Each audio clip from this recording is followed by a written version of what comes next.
hayop sa kagubatan ibinebenta sa puso ng kamay nilaan. Doon kami saan? Kasi sabi nila, bawal daw yun na ibenta. Kasi pag nakita raw ng mga pulis, inuhuli raw sila. Bataan karaniwang matatagpuan, abay naririto na raw sa kamay nilaan. Pero hindi sa suko, hindi sa palengke.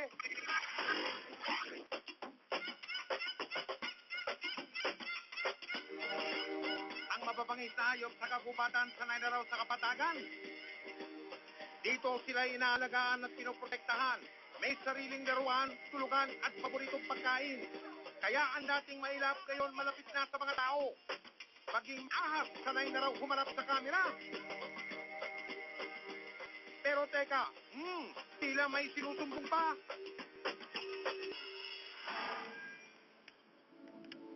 Dahil may impormasyong kaming natanggap, dagban man kami sa palengke ng Arangke sa lungsod ng Maynila.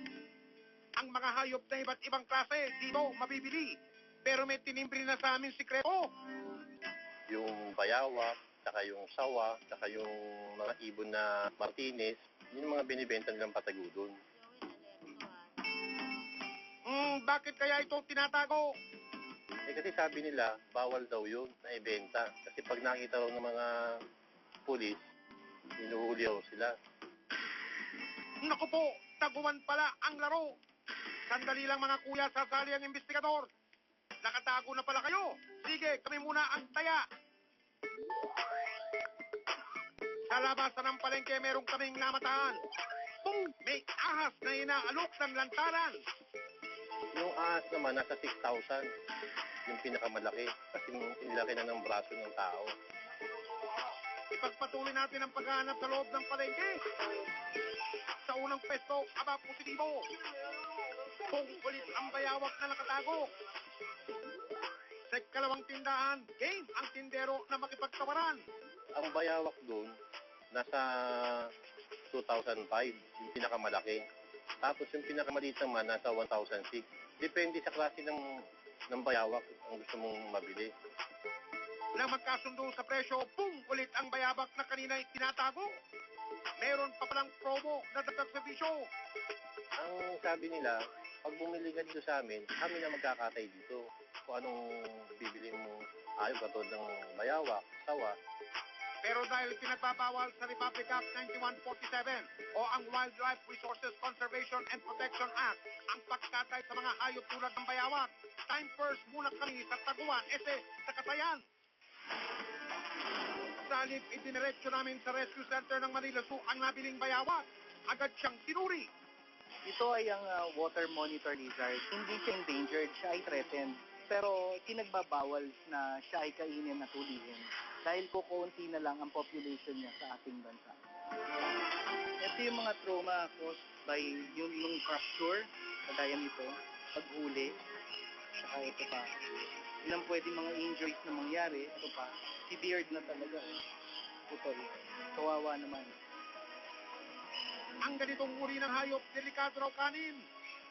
Madumi ang laman ng sikmura niya dahil nga kumakain ng bulok at the same time kumakain din ng buhay. Ngayon, kung maraming bakterya sa tiyan at ating kakainin, yung bakterya ay pwedeng lumipat sa atin. Matapos ang Taguan pagmamanman, nagsumbong na kami sa kinaukulan.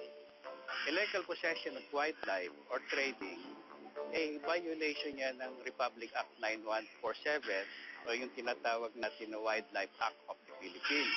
Kung magbibenta sila sa market, meron silang Wildlife Special Use Permit o Wildlife Collectors Permit. Pagka wala sila niyan, hindi sila pwedeng mag-trading.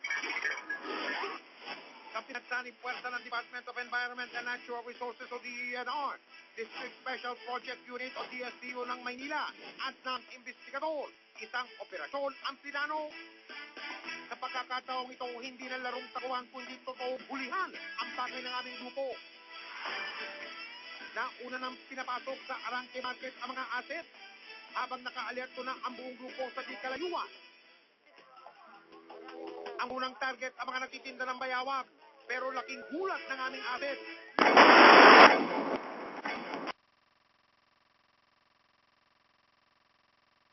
Operasyon. Naku po, ang bayawak walang pakpak, pero ang balita sa operasyon, Jack, meron. Common yung issue na yan eh. Kaya nga, kung nag-ooperate kami hanggang maaari, walang nakakaalam. Kaya pala ang mga nagtitinda maingat sa pagbebenta.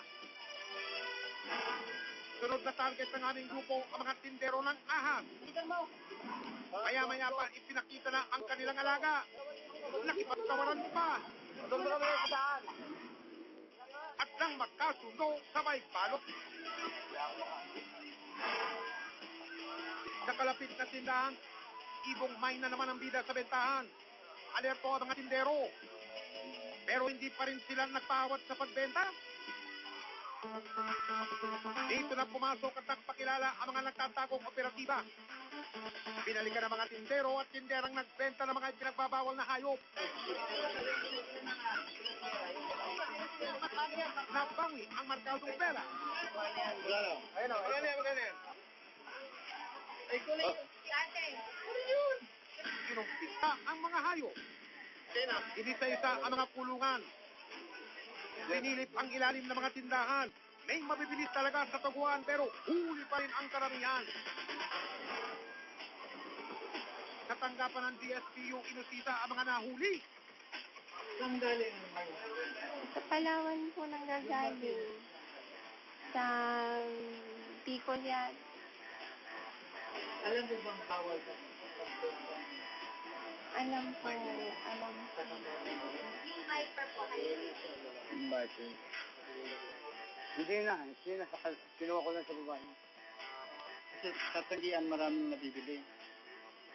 Isang sawa kung may order. ano nga po ginagawa nila dito sa malalaki? Sinakatay. Saan po kinakatay sila? Sa pwesto. Sinakatay. Ang mga hayop na ibinebenta, alam nilang bawal itinda pero may dahilan daw sila kung bakit ito ginagawa. Kung basta binibenta niyo, wala po kayong kinikita, sir? Meron din po kasi konti lang pero yung may-ari talaga ng bayawak na yun, yun ang kumita ng mas. Minsan po kasi, sa pangangailangan. Siyempre, may pamilya ka. Gusto mo kumain, makapag-aral kahit sa paano. Nangako naman ang ilan na hindi na muling makikipagtaguan sa kinaukulan. Ngayon po, na nahuli kayo, magbebenta pa po ba kayo? Hindi na siguro. Ayoko na maulit to. Pero ang pagsisisi, laging nasa huli. Dahil ang pagbebenta ng mayna, bayawak at ahas ay pinagbabawal ng batas. Sinampahan po natin ng Wildlife Act, yung Republic Act 4195. Samantala, ang mga hayop na nakumpiska idiniretso sa Wildlife Rescue Center ng DENR. Isa-isang sinuri ang kalagayan ng mga hayop. Merong maayos pero meron ding malala. Dehydrated siya, at saka yung overstress na siya eh. So we have to, again, replenish natin yung kanyang fluids na nawala. Saka yung bigyan siya ng mga multivitamins, anti-stress formulation para makarecover siya ka. Dito sa DENR, pangsamantala silang poprotektahan at aalagaan bago tuluyang ibalik sa kagubatan. May nalalaman tungkol diyan sa bibenta ng mga wildlife species na walang permit, no? Ay ipagpaalam lang sa aming opisina, no? Sa hirap ng buhay, hindi masamang dumiskarte. Pero wag sana tayong maging mabagi. Lalo na sa mga hayop na dapat ay inaalagaan at pinoprotektahan. Dahil ang batas ay pangil sa mga taong kumain. Susunod, isa na naman